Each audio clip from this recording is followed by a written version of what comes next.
Hi everyone, so today we're going to do some toxic SpongeBob art. I'm going to be working with the Alpha acrylic paint markers. I'm having issues with the nibs clogging, but I don't want to give up on them, so I'm going to keep working with them. I contacted Alpha6 Corp. They're going to send me some nibs. I got the tracking number today. So let's get to this video. So we're going to do a toxic SpongeBob. Don't forget to subscribe, guys, and comment, like, and share. I got tons of videos coming. So I'm filling in this with white, but I realized, man, it's going to take me at least a few passes, and I have a lot of white to work with, and I'm still waiting on my Posca white. I don't want to be wasting all my white, so we're going to fill this in with acrylic paint. So I'm in my studio right now. I'm working on some larger art classes, doing larger artwork, so stay tuned for those videos as well, guys. So let's get some of this white. I'm gonna use the apple barrel. I didn't want to use my Liquitex basic just because this is for fun. And you can get, I think this is a 5 ounce or a 10 ounce. It's like $3 in Walmart, and then the 2 ounces are like 50 cents. So let's grab a paintbrush and fill this in. I normally work with acrylic paints. As I said, I use paint markers just because they're a tool. You know, when I want to go out, or I just want to have fun and get to it, paint markers are real convenient, you know, because if you're using paintbrush and the brushes, you got to clean the brushes, and then, you know, you got to have the paint, you know, a palette. But that's why right now I'm pouring it on the paper, so I don't have to deal with any of that. You know, I just want to get this filled in real quick. And as you can see, I'm getting nice coverage, and with the white, it's real easier to fill in with paint in general. But this is a paint marker video, and I want to test out the Alpha6 core paint markers. So after I fill this in, we're going to continue with those. But yeah, as you can see, I just did one coat of this white. I didn't have to come back, you know, a second time. And as I said, when I'm painting larger, I use acrylic paint, and then I just fill in with outline, you know, paint marker. I use the Maltala paint marker or the Posca. So right now we're gonna come with the yellow. So as I said, we're gonna do a toxic SpongeBob. I've seen, you know, everyone's doing SpongeBob. You know, everyone does SpongeBob just because he's a cool character. I did a dissected the other day, a simple dissected, because someone asked me, can you do dissected? But I didn't want to do, you know, the one with all the bones, so I did a real simple one so you guys can emulate it as well. And the bone version I did was real simple. But I've never seen, I'm gonna be doing several different SpongeBob variations, but today I was like, hey, you know what, let's do toxic SpongeBob. When I was growing up, I used to watch this TV show called, well, not TV show, a movie called Toxic Avenger.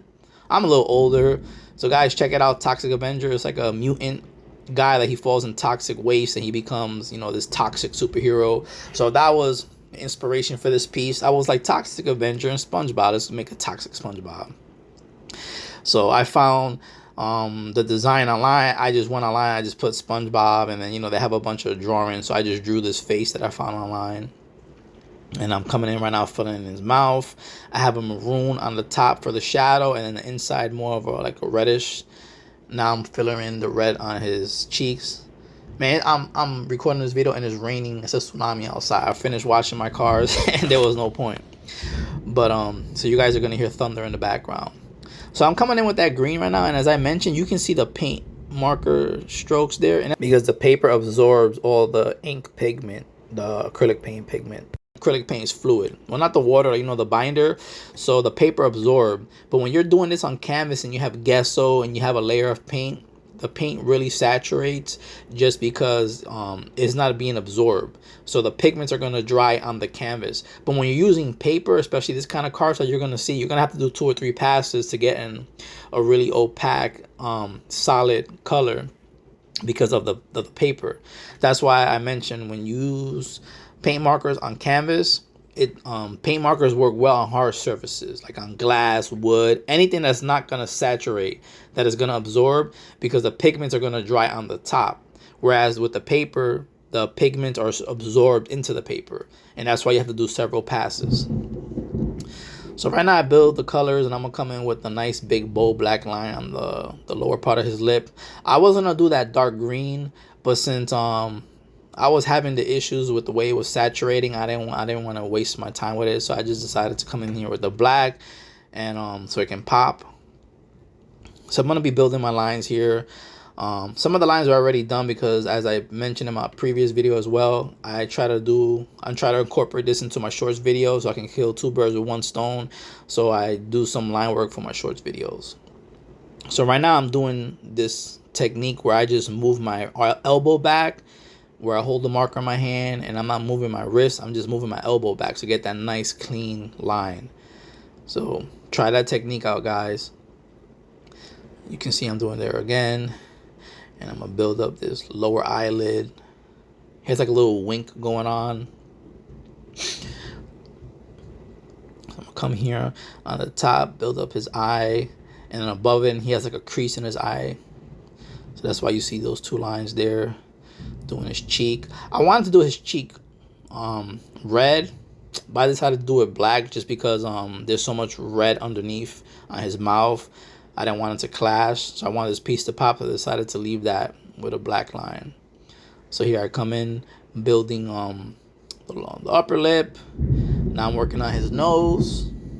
Man, it's raining real hard. You guys hear the thunder in the background? So now I'm coming in with the ballpoint, sharpen up some of the lines so I can make his nose sharper. Because I can't do that with the green just because we're using the green on the paper. So I normally would just come in with the same green that's on, you know, the paper of the background and sharpen up the lines. But since we're using the background as a base, I'm gonna have to sharpen up the lines with the ballpoint. So you can see the lines are coming in now, the piece starting to come together. And then also, guys, when you're filling in, don't worry if it looks ugly, sloppy, that you're coming out of the lines, because once you build up your line work, it hides all that. I showed that to everyone on my Buzz Lightyear video, and I'm doing it in this video as well.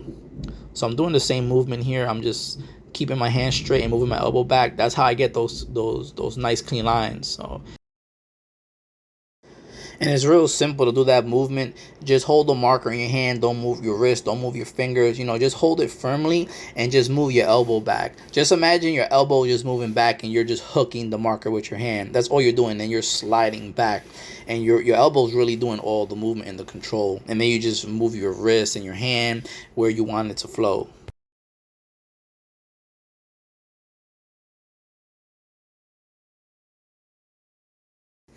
And you got to practice that. Practice it, you know, practice, you know, not on this piece, you know, if you want to do it. Just practice on a piece of paper, just drawing lines straight back, you know, drawing circles. And after a while, you know, it's a technique. You can just use it in all your pieces. So coming in right now, building up these lines, coming in with some green just to give it more effect. But I'm just throwing these lines random. There isn't really a light source. I'm just like, I'm gonna add some green here. I'm gonna add some of this green shadow here. I'm gonna add another green highlight here. You know, I'm coming in with the ballpoint. I'm just having fun with it. Here I'm coming in with another green. I really like this green. This is the Posca. It's like a neon green. One of my favorite colors of green. As I said, I like bright colors. So that's one of my favorite Posca colors. They have fluorescent red and yellow, but I haven't tried those yet just because they come in a set of 4 and it's like $20, and you know, that's overkill. So I've never really gotten those sets. But I might get it one of these days.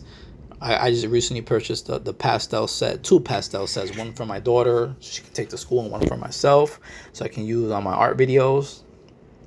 So stay tuned for those. I'm going to be using them.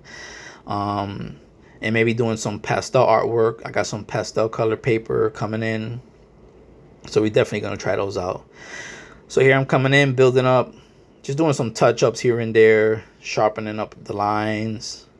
Starting to look real cool. I like it. As I said in my previous video doing the SpongeBob Dissected and the Lilo and Stitch, you guys, if you're going to be doing these, I recommend you do them on a canvas panel, because if you're going to be putting a lot of time and effort into these pieces, you know, you can frame these around your house and you can even sell them if you wanted to.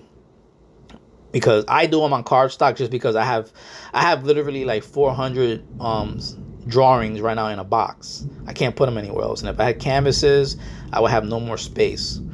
So there you go, guys. All done. Looking sick. Really like the way this came out. Hope you guys did as well. And give it a go. Try it. Make a video and tag me in it. So thanks for watching Fas Factory. I'm the artist. And here's some of my original work in my studio. I have my own original style that I created. If you guys want to learn more about it, links in the description. Check out my IG and check out all my other videos. I explain how I created my original character style as well. So thank you for watching. And don't forget to pick up my free ebook where I talk about, you know, how to create your own original characters from lettering, because a lot of my original characters were developed from my original bubble lettering style. It's a free ebook. It's on my pages section on my website, links in the description.